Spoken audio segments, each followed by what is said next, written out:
23,000 കോടി രൂപയാണ് PMC പദ്ധതിക്കായിട്ട് കേന്ദ്ര ഗവൺമെൻറ് വക മാറ്റി വെച്ചിരിക്കുന്നത്. അപ്പോൾ സമഗ്രമായ പഠനത്തിൽ എങ്ങനെയാണ് സഖാക്കളെ ഹിന്ദുത്വം വരുന്നത് അതറിയണ്ടേ? എങ്ങനെ കാവ്യവൽക്കരണം നടത്താൻ ഒക്കും?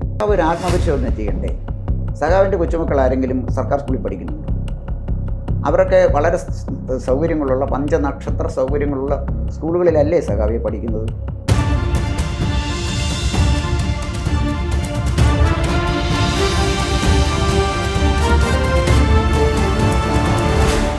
ശാന്തമായിരുന്ന കേരള രാഷ്ട്രീയം 2 ദിവസം കൊണ്ട് കലുഷിതമായിരിക്കുകയാണ്.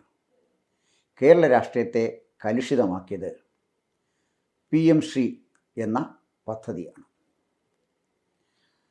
CPI സഖാക്കൾ പറയുന്നത് ഈ PMC പദ്ധതി വന്നാൽ ഏതാണ്ട് ഒരാഴ്ചയ്ക്കകം കേരളത്തിൽ ഹിന്ദു രാഷ്ട്രം സ്ഥാപിക്കപ്പെടും എന്നാണ്. എന്നാൽ ഇത് വേണ്ടാന്ന് വെച്ചാലോ പിന്നെ വെച്ചടി സോഷ്യലിസത്തിലേക്കുള്ള യാത്രയാണ്. അങ്ങനെ 30 ദിവസം കൊണ്ട് സമത്വസുന്ദര കേരളം സൃഷ്ടിക്കാൻ കഴിയും. പക്ഷേ PMC പദ്ധതി വേണ്ടാന്ന് വെക്കണം. വലിയ അപകടം പിടിച്ചൊരു പദ്ധതിയാണ് ഈ PMC പദ്ധതി എന്ന് പറയുന്നത്.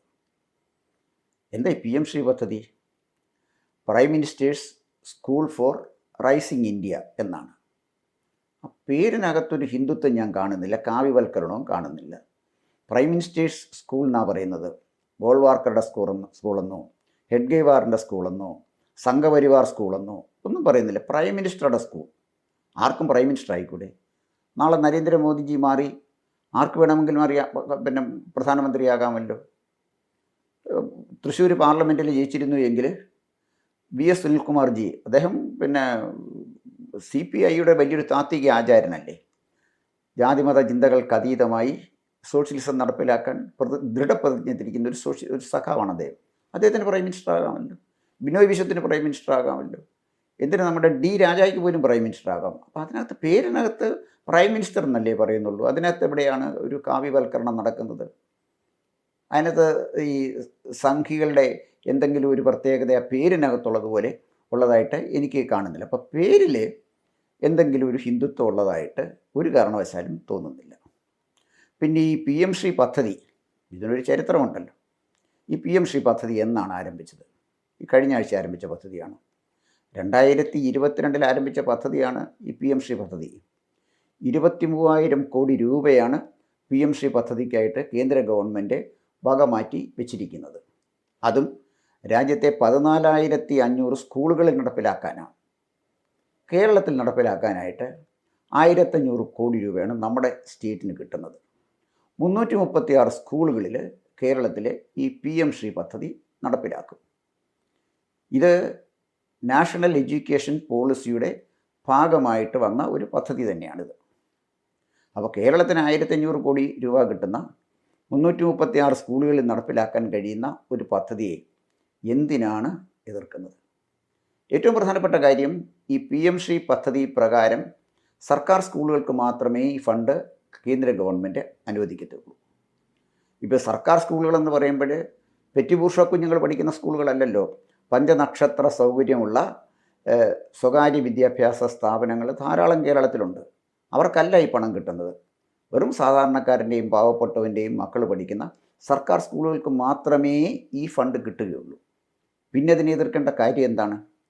ഇനി PMC പദ്ധതിയിൽ അപകടകരമായ ചില കാര്യങ്ങളുണ്ട് എന്നാണ് CPIയിലെ ചില വിദ്വാന്മാർ പറയുന്നത്.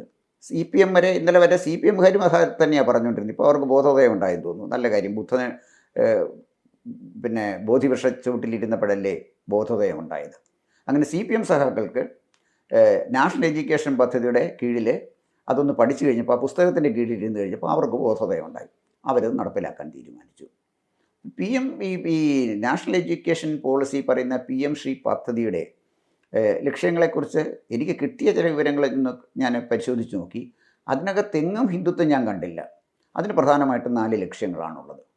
അതിൽ ആദ്യത്തെ ലക്ഷ്യം സമഗ്രമായ പഠനമാണ്. അതായത് നിലവിൽ ഉള്ള പദ്ധതികളെ പുനരാവിഷ്കരിച്ച് വിവിധ പാഠ്യപദ്ധതികൾ ചേർത്ത് വളരെ സമഗ്രമായ ഒരു പഠന സമ്പ്രദായമാണ് ഈ prime minister's school for rising India വിഭാവന ചെയ്യുന്നത്. സമഗ്രമായൊരു പഠനം വന്നാൽ എങ്ങനെയാണ് ഹിന്ദുത്വം വരുന്നത്? ഹിന്ദുത്വം സമഗ്ര പഠനത്തിൻ്റെ ഭാഗമായിട്ട് വന്ന കാര്യം എന്തെങ്കിലുമാണോ? അപ്പോൾ സമഗ്രമായ പഠനത്തിൽ എങ്ങനെയാണ് സഖാക്കളെ ഹിന്ദുത്വം വരുന്നത് അതറിയണ്ടേ? എങ്ങനെ കാവ്യവൽക്കരണം നടത്താൻ ഒക്കും? ഈ പദ്ധതിയുടെ രണ്ടാമത്തെ ലക്ഷ്യം ബഹുഭാഷാ വിദ്യാഭ്യാസമാണ്. ഒന്നിലധികം ഭാഷയിൽ നന്നായി കമ്മ്യൂണിക്കേറ്റ് ചെയ്യാൻ, ആശയവിനിമയം നടത്താൻ നമ്മുടെ കുഞ്ഞുങ്ങളെ പ്രാപ്തരാക്കി മാറ്റുന്ന ഒരു പദ്ധതിയാണ്. അതാണ് ഇതിൻ്റെ രണ്ടാമത്തെ ലക്ഷ്യം. നമുക്കറിയാം, ഇന്ത്യയിൽ ഹിന്ദിയും ഇംഗ്ലീഷ്, മലയാളം, തമിഴ്, തെലുങ്ക് അങ്ങനെ ഒരുപാട് ഭാഷകളുള്ള ഒരു ഒരു ഒരു രാജ്യമാണ് ഇന്ത്യ. ഇവിടെ ഒന്നിലധികം ഭാഷയിൽ ഭംഗിയായി ആശയവിനിമയം നടത്തുവാനുള്ള കഴിവ് നമ്മുടെ കുഞ്ഞുങ്ങൾക്കുണ്ടാക്കുന്നത് അത് ഹിന്ദുത്വത്തിലേക്ക് വരെ കൊണ്ടുപോകും. അവർ സംസ്കൃതം പഠിക്കാൻ പറയുന്നില്ല, കാവ്യമോ നാടകമോ പഠിക്കാൻ പറയുന്നില്ല, മനുസ്മൃതി പഠിക്കാൻ പറയുന്നില്ല, ഭഗവത്ഗീത പഠിക്കാൻ പറയുന്നില്ല, അതൊന്നും പറയുന്നില്ല. ഭാഷയാണ്, ഒന്നിലധികം ഭാഷ പഠിക്കാനല്ലേ പറയുന്നുള്ളൂ. സഖാക്കളെ, ഒന്നിലധികം ഭാഷ പഠിച്ചാൽ എങ്ങനെയാണ് ഈ ഹിന്ദുത്വ അജണ്ട നടപ്പിലാക്കുന്നത്? ഭാഷയിലൂടെയാണോ ഹിന്ദുത്വ അജണ്ട വരുന്നത്? അങ്ങനെ അത് പിന്നെ ഒരു ഭാഷയും പഠിക്കാതിരുന്ന പോരെ. അപ്പോൾ പിന്നെ മൂന്നാമത്തെ കാര്യം സ്കിൽ ഡെവലപ്മെൻറ്റാണ്. അതായത് നമ്മുടെ കുഞ്ഞുങ്ങൾക്കുള്ള നൈപുണി വികസിപ്പിക്കുക. കുഞ്ഞുങ്ങൾക്കുള്ള നൈപുണി വികസിപ്പിക്കുക എന്ന് പറഞ്ഞു കഴിഞ്ഞാൽ ബോംബുണ്ടാക്കാനുള്ള നൈപുണിയല്ല, അതല്ലെങ്കിൽ പടിവാളുണ്ടാക്കാനുള്ള നൈപുണിയല്ല. ആധുനിക യുഗത്തിന് അനുസരിച്ചുള്ള സമകാലികമായ വികസനം മുന്നിൽ കണ്ടുകൊണ്ട്, സമകാലിക ലോകത്തെ മുന്നിൽ കണ്ടുകൊണ്ട് നമ്മുടെ കുഞ്ഞുങ്ങളുടെ നൈപുണി വികസിപ്പിക്കുക എന്നുള്ളതാണ്. അവിടെയും എന്തെങ്കിലും ഒരു ഹിന്ദുത്വം സത്യം പറഞ്ഞാൽ എനിക്ക് കാണാൻ പറ്റുന്നില്ല, സഖാക്കൾക്ക് കാണാൻ പറ്റുന്നുണ്ടെങ്കിൽ ദയവായി നിങ്ങളതൊന്ന് പറയണം. നാലാമത്തെ ലക്ഷ്യം ആധുനിക സാങ്കേതിക വിദ്യയുടെ ഒരു സംയോജനമാണ്, ഇൻ്റഗ്രേഷനാണ്. ആധുനിക സാങ്കേതിക വിദ്യയുടെ ഇൻ്റഗ്രേഷൻ ഒരു സംയോജനമാണ് പറയുന്നത്. എന്ന് പറഞ്ഞാൽ മഹാഭാരത യുദ്ധകാലത്ത് പത്മവ്യൂഹം ചമിക്കുന്നതിനെക്കുറിച്ച് പഠിപ്പിക്കുന്നതായിട്ട് എനിക്കറിഞ്ഞുകൂടാ, ഗദായുദ്ധം പഠിപ്പിക്കുന്നതിനെക്കുറിച്ചും എനിക്കറിഞ്ഞുകൂടാ, അമ്പും വില്ലും എങ്ങനെ ഉപയോഗിക്കണം എന്ന് പഠിപ്പിക്കുന്നതിനെക്കുറിച്ചും അറിഞ്ഞുകൂടാ. ആധുനിക സാങ്കേതിക വിദ്യയല്ലേ സഖാക്കളെ പഠിപ്പിക്കുന്നത്? ഇവിടെ എങ്ങനെയാണ് ഈ ഹിന്ദുത്വ അജണ്ട, കാവ്യവൽക്കരണം ആധുനിക സാങ്കേതിക വിദ്യയിലൂടെ എങ്ങനെയാണ് സഖാക്കളെ കൊണ്ടുവരുന്നത്? പിന്നെ വിഷയങ്ങൾ പഠിക്കാനുള്ള എന്താണ്? ഫിസിക്സ് ഉണ്ട്, കെമിസ്ട്രി ഉണ്ട്, മാത്തമാറ്റിക്സ് ഉണ്ട്. ഈ വിഷയങ്ങളൊക്കെ എങ്ങനെ കാവ്യവൽക്കരിക്കും സഖാക്കളെ? അത് നിങ്ങളൊന്ന് പറയണ്ടേ? പിന്നെ ഇനിയും ചിലപ്പോൾ സഖാക്കൾ ഉദ്ദേശിക്കുന്നത് ഫിസിക്സ് മാഷും കണക്ക് മാഷും ഒക്കെ ക്ലാസ്സിൽ കാവി ഷാൾ പുതച്ചുകൊണ്ട് വന്ന് പഠിപ്പിക്കുകയാണെങ്കിൽ ഒരു വിഷയത്തിൽ കാവ്യവൽക്കരണം നടക്കും. അതല്ലാതെ ഫിസിക്സും കെമിസ്ട്രിയൊന്നും കാവ്യവൽക്കരണം നടത്താനുള്ള ഒരു സാധ്യതയും സത്യത്തിന് ഞാൻ കാണുന്നില്ല. അപ്പോൾ ഈ കാര്യങ്ങളൊക്കെ നമ്മളോട് വിശദീകരിക്കേണ്ടത് ആരാണ്? അത് മഹാതാർക്കികനും പ്രത്യയശാസ്ത്ര വിശാരദനുമായ ബിനോയ് വിശ്വം സഖാവ് ഇത് പറയണം. അദ്ദേഹം പറയേണ്ടത് PM ശ്രീ പദ്ധതിയിലൂടെ ഹിന്ദുത്വവൽക്കരണം ഇങ്ങനെ നടക്കും, കാവ്യവൽക്കരണം ഇങ്ങനെയൊക്കെയാണ് നടക്കുന്നത്. ഇത് എഴുത്തും വായന അറിയാവുന്നവരല്ലേ സഖാക്കളെ കേരളത്തിലുള്ളത്? ഈ കേരളത്തിലെ ജനങ്ങളോട് നിങ്ങൾ അതല്ലേ പറയേണ്ട, കാവ്യവൽക്കരണം എന്ന് പറഞ്ഞാൽ മതിയോ? കൃത്യമായിട്ടത് പറയണ്ടേ എങ്ങനെയാണ് കാവ്യവൽക്കരണം നടക്കുന്നത് എന്ന്. പിന്നെ ബിനോയ് വിശ്വം സഖാവ് ശകലം ഒന്ന് പുറകോട്ട് തിരിഞ്ഞു നോക്കണം. നിങ്ങൾ എതിർക്കിയ അഭിപ്രായ വ്യത്യാസം പറയുകയും പറഞ്ഞ പദ്ധതികളൊക്കെ നടപ്പിലായില്ലേ സഖാവേ കേരളത്തിൽ? 2018 ആയുഷ്മാൻ ഭാരത് വന്നു, എതിർത്തു. ആശുപത്രികളൊന്നും ഇത് നവീകരിക്കത്തില്ല, പ്രധാനമന്ത്രിയുടെ സ്കീമാണ് എന്ന് ആശുപത്രികളിലൊന്നും എഴുതി വെക്കത്തില്ല, ഒരു കാരണവശാലും ഞങ്ങളിത് സമ്മതിക്കത്തില്ല എന്നാണ് പറഞ്ഞത്.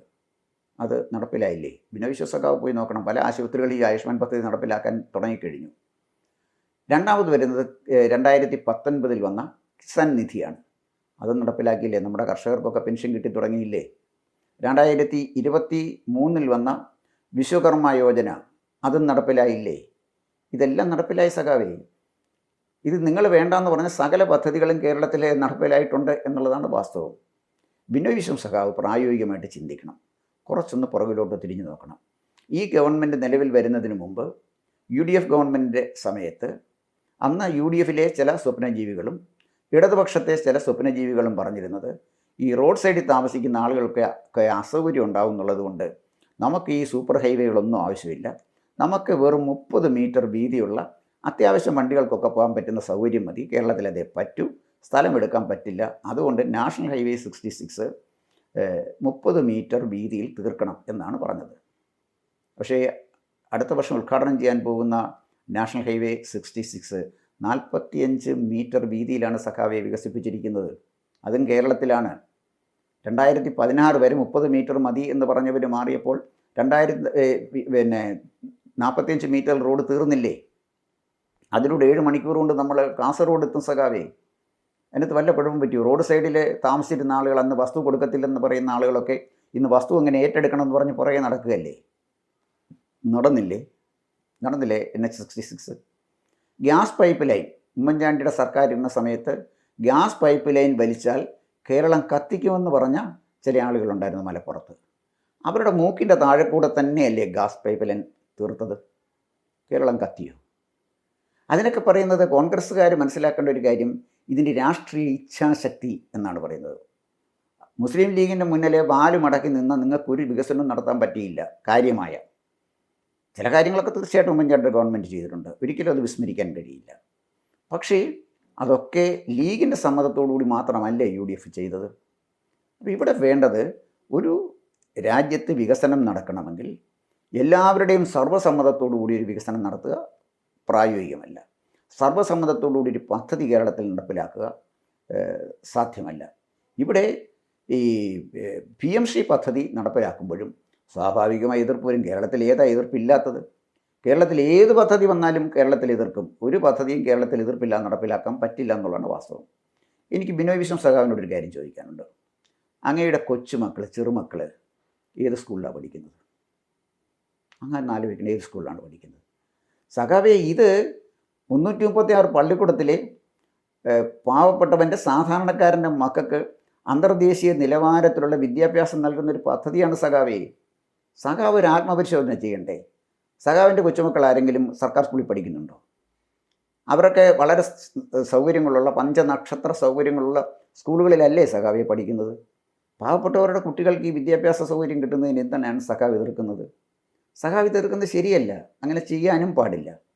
അവസാനമായിട്ട് എനിക്ക് CPI-ക്കാരോട് പറയാനുള്ളൊരു കാര്യം, ദയവായി CPI-ക്കാർ നിങ്ങൾ ഒന്ന് കണ്ണാടി നോക്കണം. നിങ്ങളുടെ പ്രതിച്ഛായ കാണണം. ശോഷിച്ച ശരീരവും നിർജീവമായ കണ്ണുകളും ഉള്ള ഒരു ശരീരം ആ കണ്ണാടിയിൽ പ്രതിഫലിക്കും. CPI-യുടെ സ്ഥിതി അതാണ്. അതുകൊണ്ട് തന്നെ CPI-ക്ക് ഇടതുപക്ഷ ഗവൺമെൻറ്റിനെ നിയന്ത്രിക്കാനുള്ള ശേഷിയോ ശേമുഷിയോ ഇല്ല. ഈ സാഹചര്യത്തിൽ ഒരു പഴഞ്ചൊല്ല് ഒന്ന് ഓർമ്മിപ്പിക്കാൻ മാത്രമേ ഞാൻ ആഗ്രഹിക്കുന്നുള്ളൂ.